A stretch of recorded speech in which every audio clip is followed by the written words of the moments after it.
Hey, what's up, everybody? This is Charles. I want to welcome you guys to another episode of the Dreamerspro Show, where we cover everything from sports, hot topics, classic debates, entertainment, where we give you guys a fresh perspective on things and how we see them. And in today's episode, the topic is, would Kawhi Leonard be a top 10 player if he's able to beat this three-headed monster? So that's the topic I'm going to get into in today's video. But before we get into that, I want you guys to please make sure you go ahead and hit the like button, hit the subscribe button, and hit the notification bell to be notified whenever we drop our content.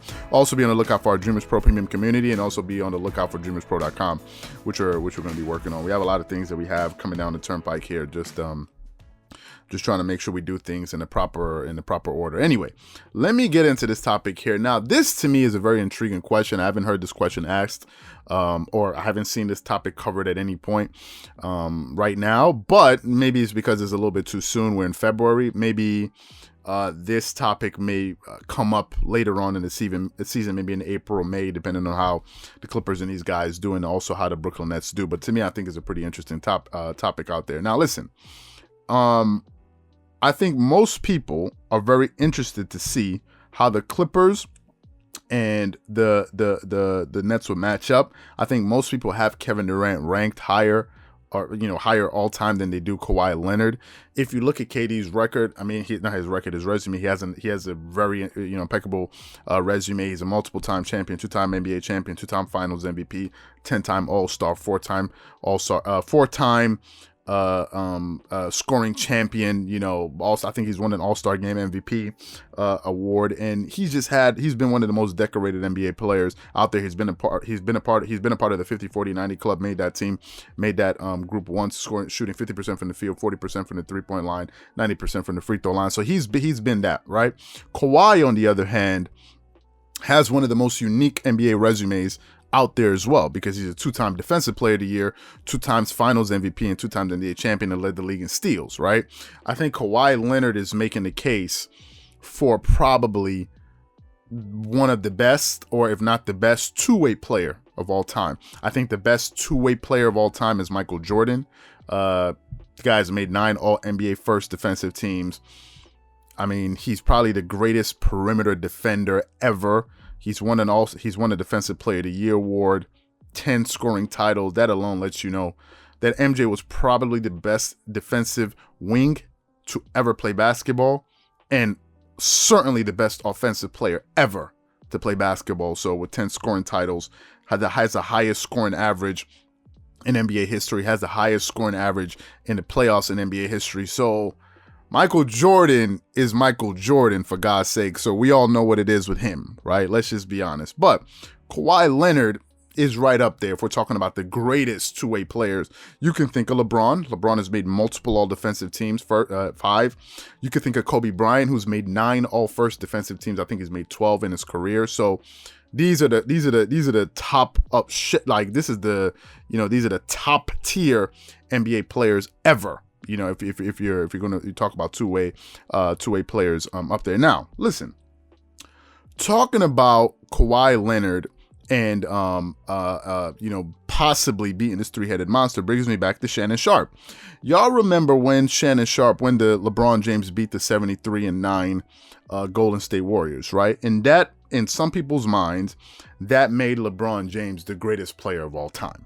In Shannon Sharpe's mind, in Nick Wright's mind. Why? Because they beat a 73-9 basketball team, right? That was their whole thing. Like, listen, we beat the team with the best record in the history of the NBA. Now, on that team, on that 73-9 Golden State Warriors team, you had 3 Hall of Famers, right? Potential for sure 2. You have Stephen Curry, who was a back-to-back, one of them unanimous MVP, the greatest shooter in the history of NBA if we're talking about threes. Then you had Klay Thompson, and the two of them are probably the best shooting backcourt in the history of the NBA.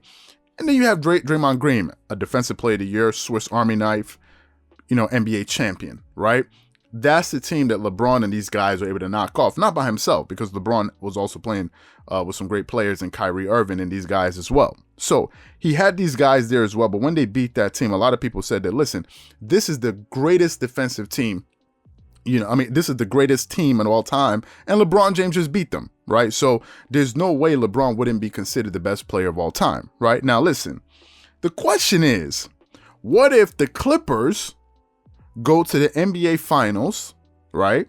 Which is improbable, not improbable, but it's never happened before. This organization has never even made it to the Western Conference Finals. But what if, it's a hypothetical, what if they got to the NBA Finals and they looked across the court and the team that they were matched up against was the Brooklyn Nets, right? And on the Brooklyn Nets, you have for sure 3 Hall of Famers. I don't even think it's a question in Kevin Durant, Kyrie Irving, and James Harden. Now, let me just put this into context, right? If people thought that it was impressive for LeBron to beat that 73-9 team, 73-9 Golden State Warriors team, let me tell you about the Brooklyn Nets. The Brooklyn Nets are way more talented than that team. I don't care what anybody says, right? Kevin Durant is better than any of those players that was on that Golden State Warrior team that LeBron James beat, right? If you think about this 3-headed monster, comparing it to the Golden State 3-headed monster, between these guys, you have 2 Finals MVPs.